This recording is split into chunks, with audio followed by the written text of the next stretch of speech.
既然有一对翁仔某感情歹，会拍某这太太想要离缘，想袂到这个翁婿食酒了后，一时生气，却甲这5岁后生用枕头挟死。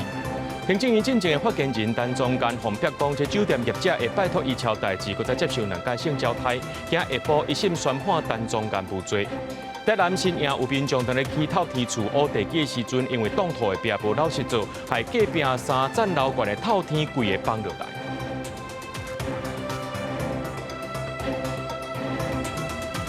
各位观众朋友，大家好，欢迎收看5月15夜新闻，我是嘉豪。节目一开始来看一阵的社会悲剧，讲到这家人昨呢有一个5岁囡仔，互伊的老爸用枕头挟死。警方2点钟后抓到这个老爸，警方调查讲也发现讲因翁仔某最近感情无好，食酒了后想到因某要含伊离缘，伊就真生气，甲这囡仔来挟死。而且这个查甫人佫会拍某，想袂到这保护令还未核准，就发生这阵的悲剧。为什么要杀死自己的儿子？是为了监护权吗？涉嫌用枕头挟死5岁后生的世界的爸爸无讲话，警方搁早扣案的枕头做证物到庭移送。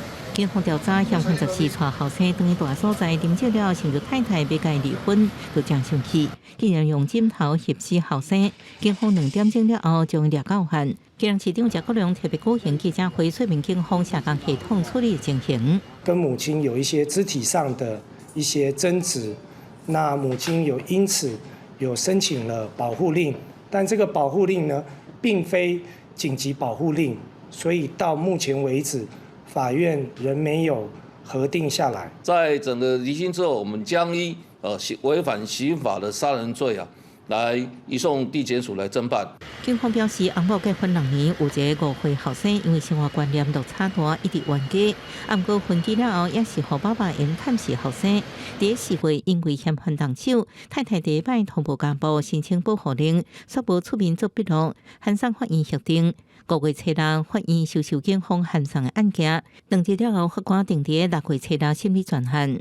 母亲是表示呢，因为她已经全权委托律师，所以不希望我们社工这边继续的介入服务，但是我们还是持续的透过电话简讯，希望能够跟这个母亲保持联系。经过社会处了解了后，发现爸爸毋有虐待囡仔的记录，亲密关系量表的危险评估是中低危险。不过专家认为，议员要注意常常发生的危险。可能觉得说，这2个亲密关系的有状况的人已经分开了，好像暂时压力已经解除了，他还是处于一个就相当高压的状况。别忘了，这个中间就是还夹了一个孩子，那个触发点触发的时候，可能有时候受害的就是小朋友。专家建议，就算别家关系亲密，也免轻视，尤其其他的支持系统也要特别注意，及时报回，因为按照随时拨开，学校也要加一寡关注。若囡仔有异状，就要通报社工。记者综合报道。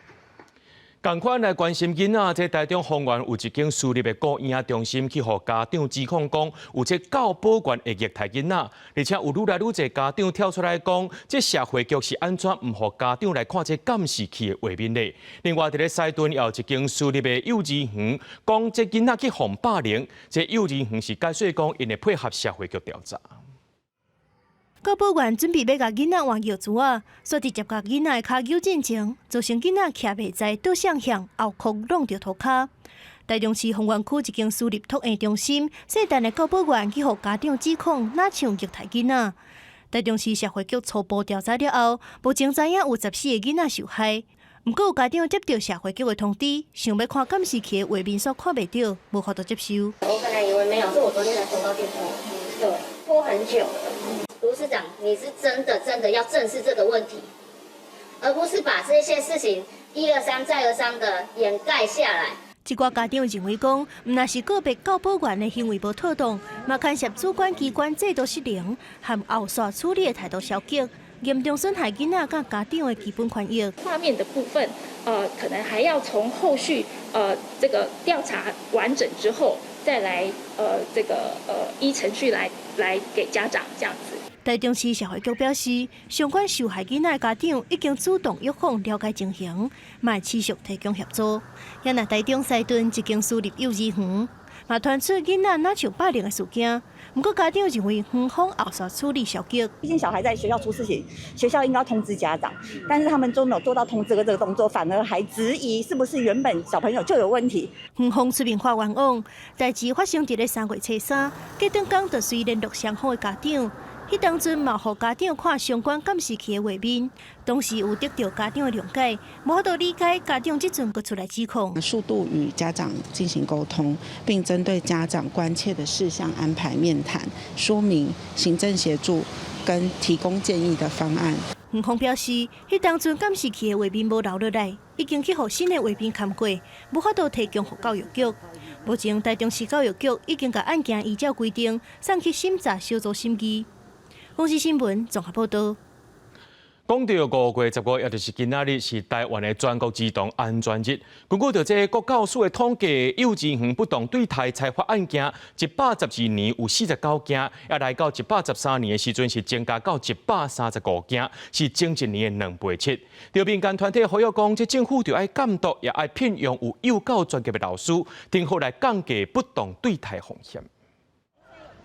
3月开始，就是台湾幼儿园的招生季。今年2岁到6岁幼儿入园率已经达到80%。根据警管儿童安全文教基金会今年3月调查显示，家长选幼儿园上重视的就是教学活动的空间、和教学策略，还有卫生环境。但和囡仔互动、教学伦理、校园安全上在正歹掌握，所以家长也建议通建立匿名、公开、敏感的平台，让幼儿园资讯更加透明，也较安心。那我觉得说，如果我们幼儿园有这样子一个公开的评鉴制度、匿名制，然后我们可以给这个幼儿园的不管是师资啊、环境啊、设备啊、学费啊等等的有一个星等，然后家长有一个有一个问卷的一个就是说回馈之类的，我觉得会蛮好的。像是师资是不是专业啊，或者是老师是不是有足够的能力来带领我的孩子，或者是关怀我的孩子，对于我的客诉呢，能不能够及时的反应等等的。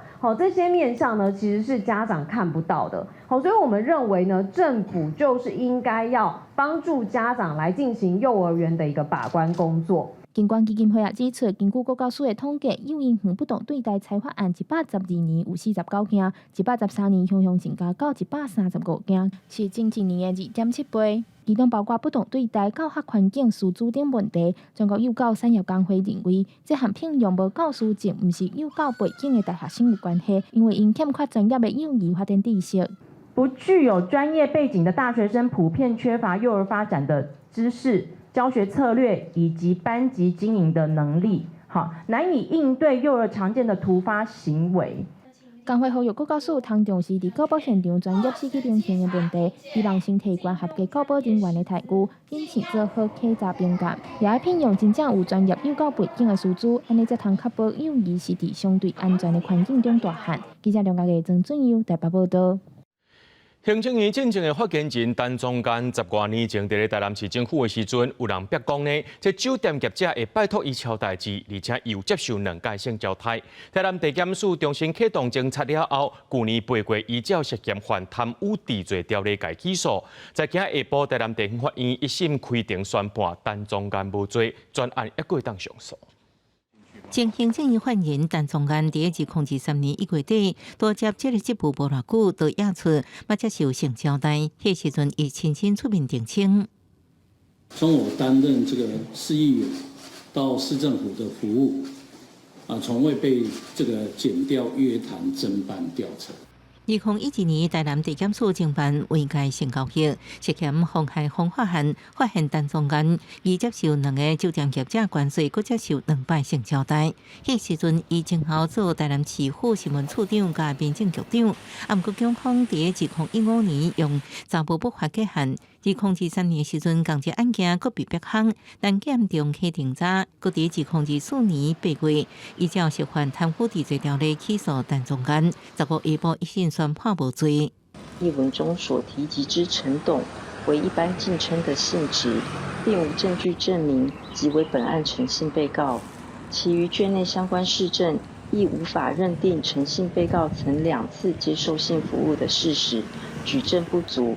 两个酒店业者贪污治罪条例共判无罪，按国民界性交易1万无罪，拢缓刑2年。但中间被判无罪了后，透过文字声明感谢法官人事用法。佫一摆强调，这案件早伫10多年前已经陈结，对无罪判决感觉安慰。按过那也面代说无认同。到底是检察官有问题，还是法官认为伊是赖清德人嘛？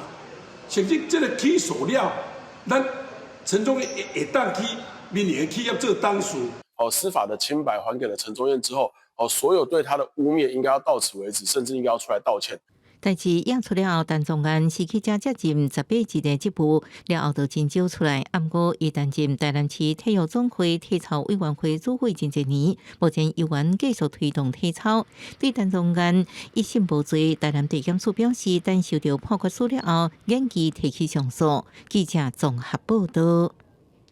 检调扩大侦办假钱找人去创这假病历，想要闪做兵。这内政部今日表示讲，目前不法手段闪做兵的有120个人，已经请这主管机关、国防部的军医局建议修正体位区分标准。做病前的越南体检，胃眼耳鼻喉，搁到心电图、内外科拢爱做，确保身体无问题。即卖的病疫体位分做伤病疫体位、替代疫体位甲免疫体位3大项。即卖却传出检警队查有闪病集团利用福检机会，伪造病历替人闪病。第一个呢，就是靠自己来嘛，就是把自己假装成说有一些病症在上面哈，然后已经到了免疫的体位，然后这样通关。第二个就是请枪手。那枪手可能有些是慢性的疾病。临床医师解释，常常看到闪病包含震动、减动，惊是阿布茶，拢是过去的手法。不过亲像阿布茶，较会被看破。即马定制作严重视力加深，两支目睭度数无同，高血压等。在心脏科的领域来说的话，如果遇到这么年轻又顽固型的高血压，其实要去考虑有没有其他的疾病发生。所以通常我们会对患者做更详细的检查、更精密的检查，去判定他是不是真的血压这么高。原来闪病集团利用福检规定，就算本来判定伤病疫体位，若越南提出，大概判体位标准的公司率，医疗机构开的诊断证明包含视力大幅度加深定轮，搁一摆检查，初检、复检之间就时间加工病情。我们不会直接用他这个病历就去做检查，而会再送医学中心。然后一男如果说体位本来他是常备兵要去当兵的，后来改成替代役体位或免疫体位的话，按照规定的话，还要再送中央一男体位审查会去做审议。专家指出，为避免一时食药的影响，病疫复检爱大院。由公立病院负责，亲像越南体检作业证书，要公告诈骗检病方法，是要动下手无这么简单。以不法手段来逃避兵役的有120人，体位区分标准来做全面的修正，一共有193项。这个部分是由国防部军医局在主管。那么这193项，我们会逐项的来讨论。内政部强调，会制定更加完整的 SOP， 让病疫体检、复检作业过程更加严格公平。新北民政局表示，这波闪病集团的复检病院包含3种8型、大大甲军病院等，无那伫8型，不过爱搁等最后的调查结果。记者综合报道。公安局表示，讲中国今下锁定咱台湾的青年，招因去参访这红色景点，想要对文化方面，互因来认同中国。今下也传出讲，这中华昆评会涉嫌去到学校收这大学生参加统战团。刘委会强调讲，这两化交流应该按照规定来行，那教育部要登记制度来确保交流安全。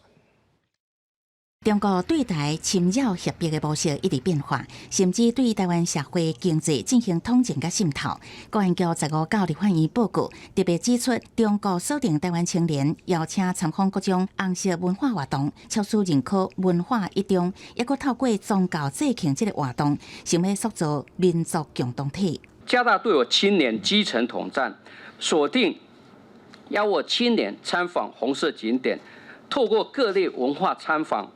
促其認同文化一中。学术统战的案例嘛未少，像讲中华昆病会都涉嫌招收大学生参加统战团，有意伫台大等学校场地招生，不过学校紧急喊停。教部长陈英也表态反对两华学校进行交流。刘委会认为，两华交流应该顺健康有特殊的原则，教部有相关订立甲公布的制度，确保交流安全。交流的行程如果有违规违常的情况，那么我们也会把这一些机关，不管是对岸的机关或者是台湾的邀请机关都会善加的这个提醒，并且做一些注记文化统战的层面，也有去对外发展的台湾艺人，像讲协助发表促统言论、转发军演图卡、A化咱国等。刘委会表示，已经有锁定20外个艺人，会依照配合的频率，也有严重性，甲相关单位优先讨论甲处理。那大概初步锁定了20几位，也就是说，他甚至不是只有转贴，他甚至有可能是公开的来参加一些政协的活动啦，他甚至口头上，然后用加大这个语气的方式来去贬义我们国家的主权啦，像这一些我们都会希望文化部来第一波的来去做处理。哪些人要抓到惩处？这个不是我在这边说要调查多久就算，我们还是要配合文化部作为主管机关然后来相对。所以确定会办他们20几位的明星，确定要办他们。这现在不能跟委员明确的报告说一定会办20几位。刘委会强调，原先是希望透过市场机制、社会舆论来反制协助发表统战言论的艺人，不过效果有限，所以会依照两华条例第33条之1，约束台湾艺人配合中共党政军的伤害台湾行为。公视新闻采访报道。来看台南新营有民众伫咧起这透天厝挖地基的时阵，却因为这涂骹挡土的壁无老实做，所害隔壁一个3层楼的透天柜的放落来。若讲到高雄呢，有这大楼内面伫咧做整修，却是有这水泥孔的空管对天顶跌落来，险险去击到这骑奥多巴的民众。目前这2单呢，拢是因为这违反建筑法，罚9万块，下令停工解释。关3层的透天楼厝先对下骹落落去，扫到内慢慢出去，无几秒规栋拢规个倒去，互附近的住户着青惊。那想地动的涂骹拢会震动。大地震过后都没事，然后就是他们昨天来开挖的时候，突然就倒塌了。起个厝变作废墟，互厝主一家伙仔拢真唔甘。代志发生的原因是隔壁当在起5楼透天厝的工地，14挖地基的时阵，隔壁厝是向倒去。好甲在差不多有50年的这隔壁厝，因为伤旧无带人，才无造成伤亡。工务局顶单位15告场会勘了后，下令业者停工，照建筑法罚9万。工地预计新建地上5层楼透天型住宅，昨天在施作基础开挖工程。因挡土措施未按图施作，导致泥丸倒塌。大钢也来处理这些行程啊，那个公安的我们先把它处理掉，剩下的我们有盖没盖都没所谓的了。这个台南新营仁爱道的公安意外，厝主会实地先落处理，为了进一步防范，工务局会来检查建难4块地下的厝。高雄嘛有公安事故，有骑奥多巴的执事经过民生1路一个建难的工地，差一点互对天顶跌落来的水泥孔的空管牵着，伊个影片发起伫网络，提起大家注意。我们有人是有出来处理，有了解状况，就是这个盘下水泥孔的网管。问题是空管嘛有其他民众讲，捌互跌落来细粒石头焊着车顶，工务局接到通报过去稽查。本案稽查后确实是就是违反建筑法第63条的规定。施工场所应有维护安全以及防范危险的适当设备以及措施。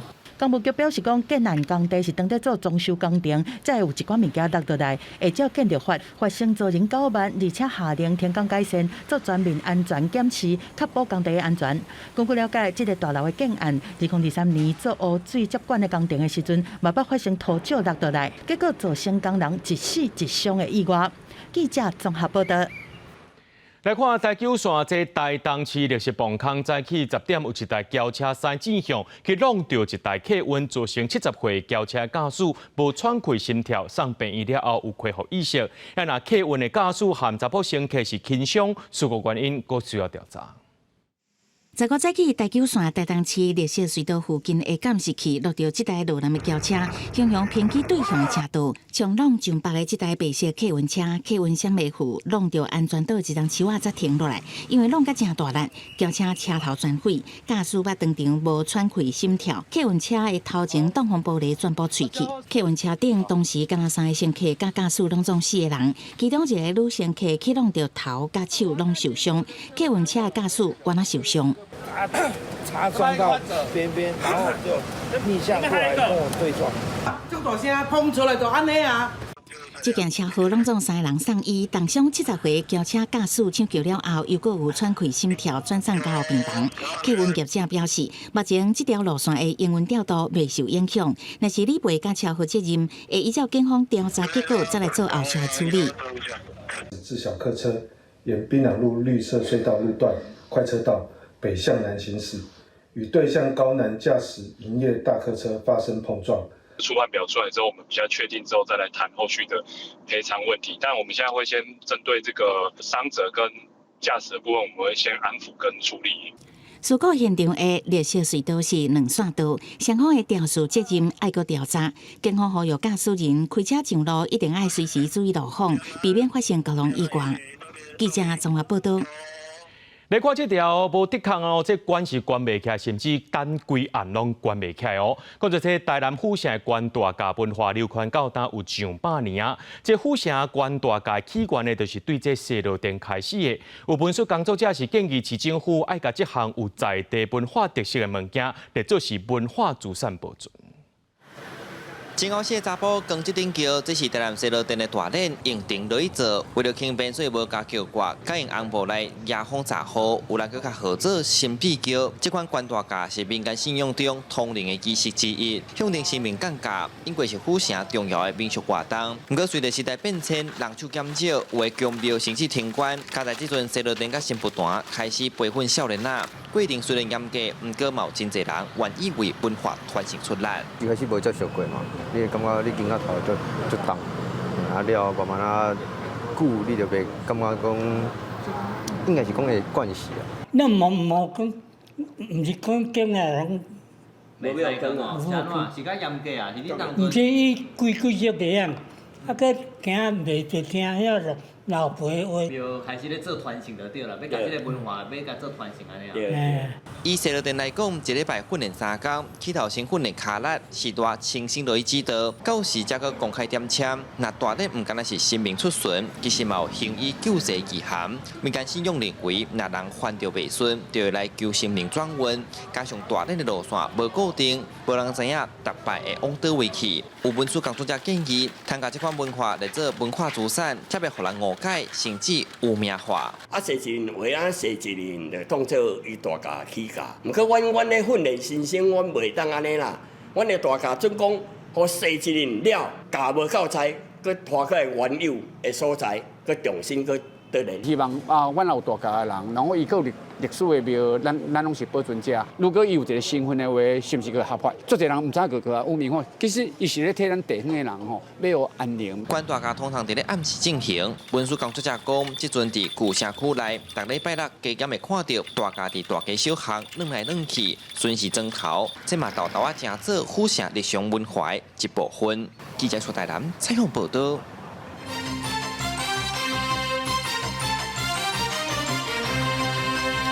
屏东地检署侦办民进党立委吴丽华罢免连署造假案件，昨有约谈11个人到案说明，其中这领嫌人张丰硕半暝放声压，今下晡开羁押庭，法院裁定收押禁见。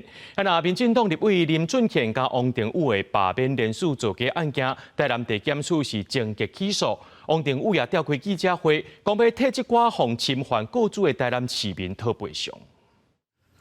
并检侦办民进党三地原住民立法委员吴丽华罢免案第一阶段提议人的名册涉及不实的连署，17约谈11个人到案说明。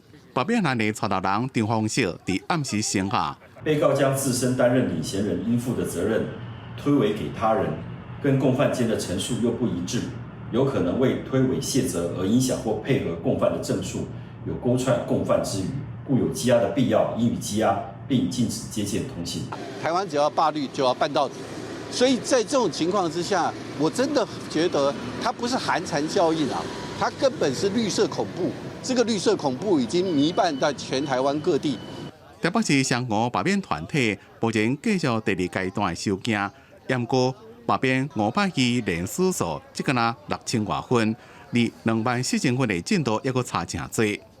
蔡达人李浩亮14才讲无法度联络朱立伦，验过早起伫咧参加国民党公布全国联署据点记者会，对进前的发言表示道歉。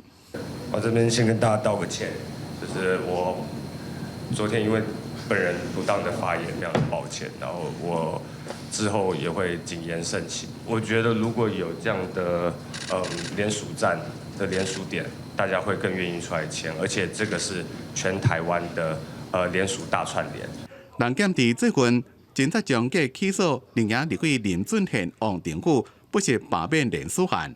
王定宇开记者会要求替被侵犯告主的台南市民要求赔偿。同时也已经传呼律师团，欢迎选区的市民来查询，将会提供依照告知法要求赔偿的公诉办所证来讨公道。求偿的2万元全部归被害者所得。我们所有的律师都是义务律师，不会收取分文，完全义务协助。王定宇讲，根据告知法第28、29条，对被害人无用记或者是未当证明因实际损害也时阵，每一个个案上悬是赔偿2万。希望林俊宪等立法委员也能协助民众进行民事赔偿。公司新闻综合报道。教育部最近有发公文，予全国的大专校院，讲这114学年学习费会当起0.7%，学校若准有要调整，拢会当来申请。若准这公立和私立大学来甲算，一学期是起179块和347块。就这私立的大学校长就讲，起这钱可能是无啥帮助，会去申请学校应该是无规定。办学成本增加，佮大专是真有感觉。不过教育部公布114学年学习费调幅基准0.7%，以公立大专大学期平均学习费是25503块计算，会当起179块；私立大专大学期平均学习费是49615块，会当起347块。私立台东大学的校长嘛是私立大学校院协进会理事长何明国讲，应该大多数学校未申请，金额也不大。350吧，可能就吃一餐就结束了，对学生的冲击也不大，对学校帮助也不大。那所以我在想，可能很多学校就不申请了啦。何明国讲，调幅的比例和审核的机制是2件代志。以去年做例，调幅0.61%，敢若一间学校申请嘛无通过。以台东大学来讲，即卖政府当年3万5的学费补助，董事会是当年补助大个学生15000，基本上无调起的意愿。国立暨南大学的校长武东青讲，会照定数评估再来决定敢要申请。如果这些补助的这些项目没有什么变动的话，应该不会做调整啊。那个补助的预算有做变动，那就会变成要吃老本啊。吃老本的情况之下，就会才会去考虑到要去调节啊。国立大学校院协会声明讲，这2年国立大学必须家己去存真大条的经费来支应需要，学费调起0.7%，无法度支应爱家己存的经费。希望政府会当提升对大学校务需要的补助。经过我们这200亿里面的部分的给它补助之后，我们在到116年之前，台湾的孩子都不用再增加学费。教育部处长叶秉成14日立法院讲，大学要募款是愈来愈困难，因为行政院提出因应国际情势、强化经济社会和国土安全韧性特别条例草案，有200亿用伫咧强化高教人才的培育，会编列预算来补助大学，至少114年到116年的学习费未增加。记者综合报道。今早起，台北上山一间国校外口呢，有一个查某人防指控讲，伊伫咧开直播翕这囡仔行入去学校。警方来到现场的时阵，查某人已经离开啊。着家长开始伫咧烦恼讲，这囡仔上下课安全。学校表示讲，因伫遐翕有其他意图，目前是抑阁唔知影。不过学校有先报警再来处理啊。也提醒大家，无经过人的同意，甲人乱翕是会犯法的。手提翕相帮沿路开直播，查某人这个举动是互导志工真紧张，因为伊伫遐翕的地点就伫咧学校的边啊。专栏是伫咧网络传开，一直有网友甲转发，佮控诉翕的人甲镜头对准学生，做引起上课的直播。不知道他对小孩子会不会有危险啊？对啊，因为一直拍照也是拍到脸。之前也有很多就是中国那边有贩卖器官或者是婴儿肾的新闻，所以看到就是这个消息的时候，我真的就是直接把这些事情就联想起来。代志发生伫台北市的松山，15早起7点外，当时学生要去学校上课的时间，在场的老师和志工拢组织移翕，双方因为安尼冤家，但是涉案人伫警方内进前就早一步离开。警方调阅监视器，确实有名女子手持自拍棒，徒步沿路自拍。学校讲，涉案人敢有故意去翕学生囡仔，后壁的动机搁爱厘清，但是伫咧学校的4颗螺啊已经强化安全，警方嘛加强巡守，但有真侪家长嘛是同款烦恼。我们同时有去派出所报案，我们光那个路口就5个导护志工，要跟小朋友加强的是什么？对于这个周遭环境上面的明觉。其实照规定，只要无经过同意，就去翕别人，拢涉及侵害肖像权。律师阁讲，这嘛有可能涉及犯国资法。乱拍小孩的脸部肖像以及有滥用的状况，属于无故搜集及利用，恐怕会违反个资法，也可以请求侵害肖像权的损害赔偿。专案主要的争议是伫咧敢有不法的动机去翕学生囡仔，警方提醒，尤其伫咧网络散布会当辨识囡仔身份的影像，阁有违反儿少法的义务。记者综合报道。为了要防止这诈骗集团利用 ATM 领钱，台南市政府伫20大按系统，民众伫咧 ATM 领钱的时阵，若准无甲这喙安安全无全部留落来，规面拢显出来的时阵呢，超过10秒就会声音出现，来提醒当事人甲附近的民众，目的就是要防止诈骗。使用 ATM 时，请脱下口罩及安全帽。民众去邮局要用 ATM， 若超过10秒无甲喙按或者是安全帽提掉，就会发出声音警示，提醒当事人甲周边的民众。针对这项新措施，民众大多数表示认同，因为预防诈骗已经是全民共识。就是警示提醒我们，我觉得应该没什么问题啊。对，对主债有帮助。我觉得其实很需要避免一些诈骗，对，防一些就是很有骗人的啊那些，这样我们才可以看得到脸啊，因为你整个戴起来就完全都看不到啊。不过，因为无法度甲 ATM 系统完全整合，目前敢若有警示的作用。全台南市大约20达有装，主要功能是辨识人的面敢有物件炸掉咧。上重要的是会当阻挡诈骗车手。虽然我没有办法直接影响 ATM， 但是我们可以在进去 ATM 的路上看到有人戴着口罩，然后他这样子的话，我们就可以警告他请他把口罩拿下来。那这样是一个比较对于这个打诈比较有一点点帮助的地方政府都可以做得到。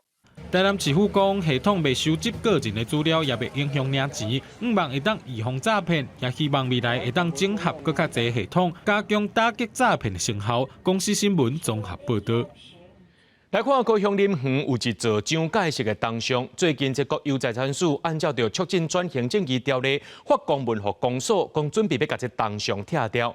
在地机关就指出讲，这铜像是为着要压制煞气所设的，认为应该爱尊重地方，唔通来拆。那市长陈其迈就表示，会尊重国会通过法律，法律安怎规定，地方政府就会来配合。红色的蒋介石铜像有将近2楼高，菜地林园的林园北路已经30-40年。因为这是国有地，最近国有财产署发文给公所，准备要按照出转条例，把铜像刷走。因为地方团说，迄个所在是加道黑，铜像是为着要定刷。15都有议员要求市府应该尊重地方的文化，袂当拆。市长表示，这是国会通过法律，因此会当配合执行。蒋公塑像就是缅怀威权统治。他用促转条例第5条，他要求确保自由民主宪政秩序。我不反对自由民主，可是请你尊重我林园在地人的心声，在地人的文化。威权象征的这个拆除这两个不同的这件事情，当然它会有要保护利益的一个比较啦。所以这个部分，我想我们还是尊重。国会通过的法律。蒋介石铜像到底拆唔拆？地方居民大多数拢无意见。有人是讲顶悬有违权上顶的文字爱提掉。有文书工作者表示，讲风水顶煞伤神化。当初是因为罗细条接车高才会来设铜像，虽讲事故率有降低，不过伊认为唔是铜像的缘故。我认为讲，迄款拢是迄个神话啦，最主要就是后来这道路拓宽了，交通就改善啦。无意见，安怎讲？因为遐无改掉啊。如果你将来这块地要拆掉，那你就把这块地来借给我们当地的里长或是当地的社区来使用，不是更好吗？蒋介石当上若是听调，后续有啥物做法？国有财产署按算19要伫公所召开协调会，收集地方意见看法，说落来再来处理。记者柯家族、柯昭阳、高雄昌报道。为了要减轻饲囝的负担，提升生育率，这彰化县推出全台湾头一张冬眠卡。讲到这张卡呢，内面有1万块的点数，会当去指定的店家买这幼囡仔的相关用品。妇女团体表示讲，虽望这冬眠卡会当减少开销，不过这生育率低，除了是个人的选择以外，和家事分工、职业妇女的就业环境也有真大关系。彰化县政府办记者会，宣布全台湾头一张冬眠卡正式启用。只要是2022年到2024年伫彰化出世的囡仔，而且爸母其中一个人的户口设伫彰化满1年，就当领到1万块的点数，用伫买囡仔的食物加相关用品。我们呢，这个核完卡之后呢，就会储值到1万块钱，让你到我们在地的店家，希望透过这样，第一个造福协助更多青年爸爸妈妈。在养儿育女的部分更省钱，第二个部分的话，也能够促进我们在地的一个这个经济。彰化县府表示，目前县内26个乡镇市拢有地约商店，计共有123间，数量阁会增加。不过有家长甲妇女团体认为，除了生活所费，其实家事的分工、职业妇女的就业环境，嘛拢会影响生囝意愿。伫厝的饲囡仔，阮若想讲会使找一寡工课来做。毋过即摆企业可能对阮即摆育龄妇女，因拢要求想要爱正职的，所以阮若想要做工课，像一寡可能较早的早餐店遐的工课尔。主要是彰化市在地的妇女有45%非劳动力的这个部分呢，她无法回到重返职场的原因，是因为她是照顾者，18%是她需要照顾她的幼小的儿女，那28%左右的话，她是需要去照顾长者的，所以这个部分它其实在于它的时间的弹性跟它的灵活度，其实是需要有配套的措施。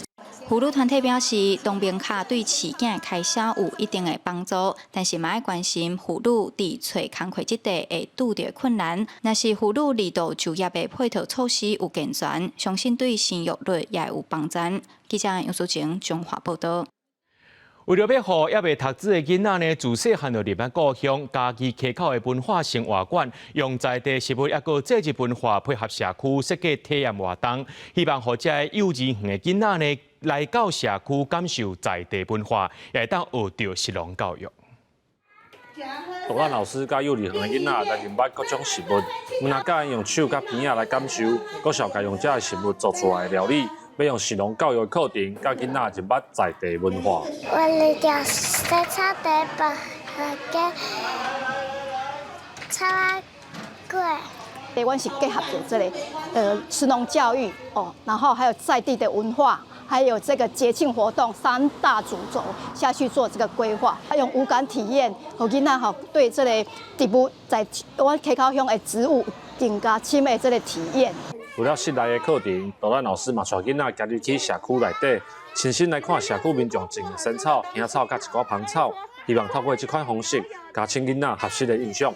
进前拢是伫个教室内底，敢若看册尔，看图面。毋过即马是利用伊的手，用伊的五官去感受即个植物的迄个香味也好，也是伊的迄个触感，让小孩子他对伊家己的基地会更较了解。透过文化馆、学校甲社区合作，食物毋但是食材，嘛假做是认捌地方的教材。乡公所指出，透过在地文化甲教育的结合，毋但互囡仔为细汉来认捌故乡的文化，嘛培养因对故乡的认同甲连结。记者林慧婷家己报道。高师大艺术学院退休的院长黄九官教授发起分段乐音活动，对12年前开始呢，把这音乐艺术带到偏乡学校。今年唔但增加学校95间，也把每一间学校的特色拢结合起来，编做一出音乐剧。31要伫咧国家级的剧场画府营举办公演。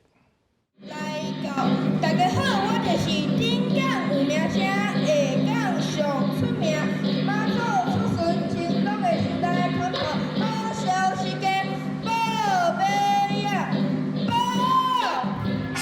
宝贝仔行大声甲大家讲妈祖要出巡咯，后壁佫对着规旁的顶头有龙有狮佫有叫板更叫，这是由陆地的三比国小甲永安的兴达国小做过表演的咖喱戏。这两间学校拢是分段乐音计划赞助的偏乡小校，学生囡仔为着月底要伫维武营表演，前后后已经准备要几年的时间。头摆有机会徛起伫国家级的舞台，囡仔是紧张又个期待。一个非常很有意义的活动，我觉得说别人可能做不到，但是我们可以做到这种事情。无论是咖喱戏、拍鼓，也是乐器演奏，这些囡仔拢是偏乡小校学生。这个计划发起人黄求冠教授是高师大艺术学院的院长。退休了后，伊对2014年开始，将音乐艺术的资源带去高雄的偏乡小校，唔但教囡仔学音乐、学唱歌，也有各种在地特色的课程。7当前开始，给囡仔举办公演，拄开始，敢若7间学校参与，即阵已经有15间，而且今年伫国家级的剧场表演。黄求冠讲，偏乡的囡仔只是欠资源、欠舞台，只要给因机会，因嘛会当做。真好，观众几百个人帮他为他鼓掌，他觉得很有信心。对这个是一个除了在他的那个动力学习的动力上，不是只有音乐上面哦，他觉得我努力的话我就有成果，所以他在生活上在上学上面他就更专注了。黄求冠表示，这摆演出是结合15间学校的技术特色，加做一出音乐剧。伊也邀请大家31下晡做过来维武营，用实际行动，甲这囡仔鼓励。记者柯家族邱朝阳高雄场报道。人讲5月13，人看人就是讲大放迎城隍爷，人定定是真热闹。今年台北下海城隍文化节对5月24开始到6月中，除了有城隍爷圣诞的科技，也有北管歌戏、创新的电器新象等等的表演，也有市集，希望透过文化节，让大家来认捌大场店。城隍爷穿西装来比拟伊205年前渡海来台的庄严和正义。这束西装是用回收的牛仔布做成的，除了展现英式精神，也通看到身躯顶挂现机的现代元素，象征城隍爷愿意听人民的心声。台北航海城隍庙表示，这是全台头一个成名穿西装，主视觉结合现代化设计，也加入城隍爷信仰的背景。把城隍老爷的团队也介绍给大家，把它有形化。所以各位也可以看到，包含文武判官以及范谢将军，他们用一个全新的造型的形象，世间万物的这样子的一个不同的人事物，都可以用更开阔的胸襟来为大家捍卫正义。台北航海城隍庙是大场店真重要的信仰中心。今年台北航海城隍文化节对5月24开始办到6月中，成立6月初了暗访夜巡，成立6月初8迎城隍。台北航海城隍庙表示，为着要让民间信仰走入生活，文化节活动甲传统信仰结合现代潮流，有北管表演在地点头市集、岛屿音乐会，希望民众更较挖进传统艺术文化。诗团啦、歌仔戏啦，然后也有我们比较创新的这个电器神将啊，他们都会来表演，然后去踩街，然后也有这一个我们的台北这个临安社、龚乐轩这种传统的这个宣社，我们的岛屿音乐会，就是因为我们在台湾非常的多元嘛，所以有不同的语言。庙方表示，城隍老爷就亲像是省台市长和地方法院的法官，今年大场店在地点头，也甲城隍爷信仰文化融合伫影视议题内面，就是希望无共世代的人通熟悉城隍爷正面的力量，互这份信仰力量永续传承。记者中央的林晓凯台北报道。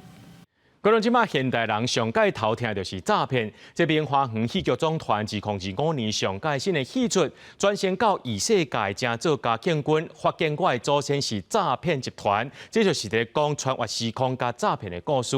边花园的东条小生孙翠芳加资深的演员孙英辉，因是兄妹仔，经过20年后，因搁再做回演戏啊！而且这也是头一摆挑战这款新的题材。我已经死了。这是西方世界。一位少年仔伫走投无路时，做诈骗集团的车手，却因为一场车祸转世变成伫宜兰出巡的嘉庆军。这出由3个剧团做伙打造上新的歌戏，故事咧讲主角对现代穿越到清朝变成皇帝，最后发现家己的祖先可能是大骗子。除了传统的脚步手路，佮加入唱歌跳舞。明花园演员孙翠芳甲孙英辉兄妹仔经过20冬后，搁一摆做伙演出，因嘛是头摆挑战这款新的题材。感想真好。20多年啊，即摆搁会当同台演出吼，实在机会难得啊！导演哦，嘛真正帮忙，真正包容，互阮这老演员自由发动。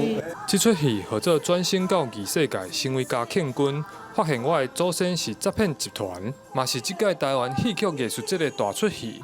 5月16日会伫台湾戏剧中心演出，拜是戏班的演员进行最后的排练。导演嘛分享所有工作人员一路辛苦的过程。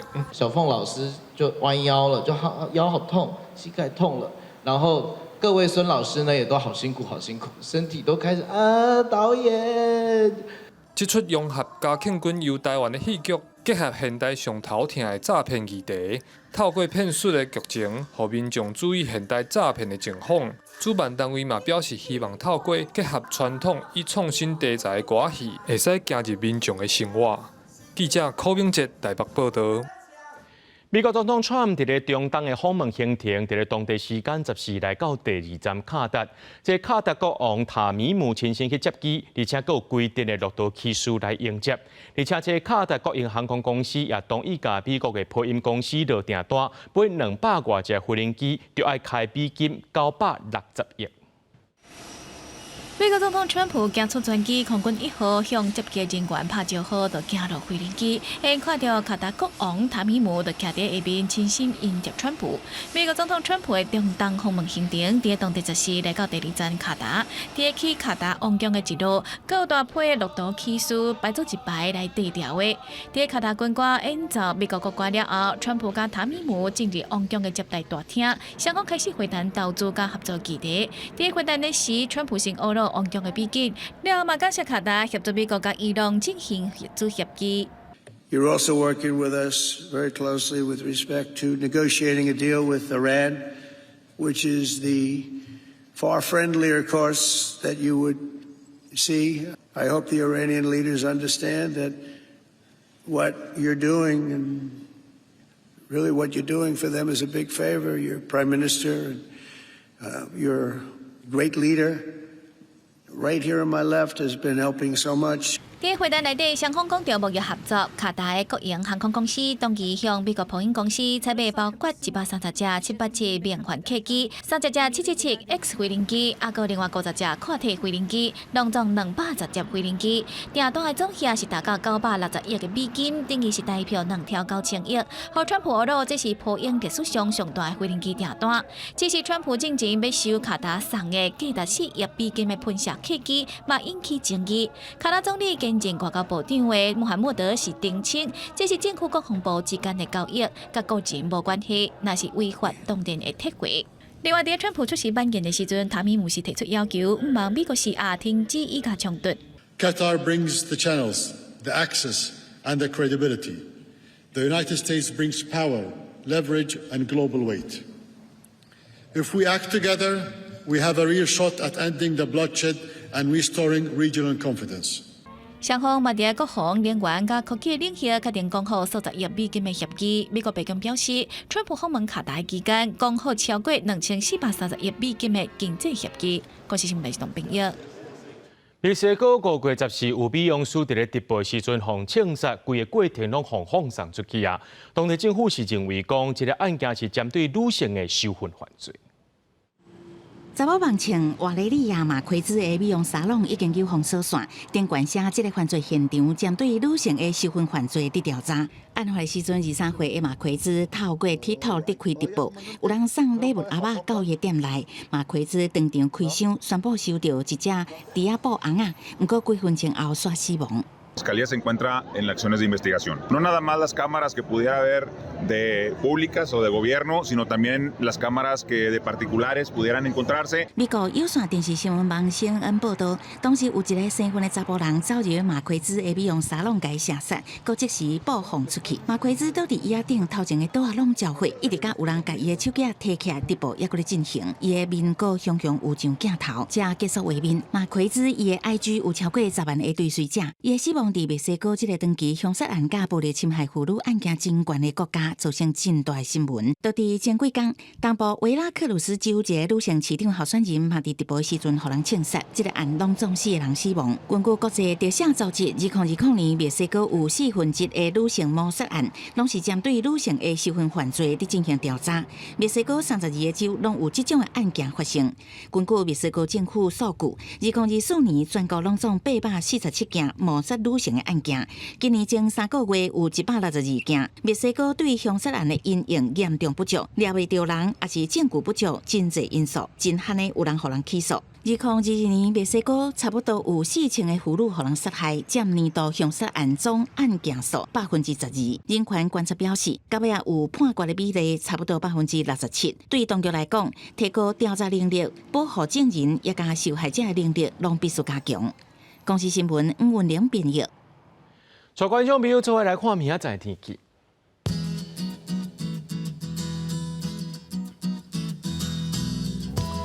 吉人台北汤圆新竹对22度到33度，苗栗台中彰化南投云林对22度到32度，嘉义台南高雄屏东对24度到35度，宜兰花莲台东对23度到31度。平湖金马马祖对22度到30度。一个未来3天气象。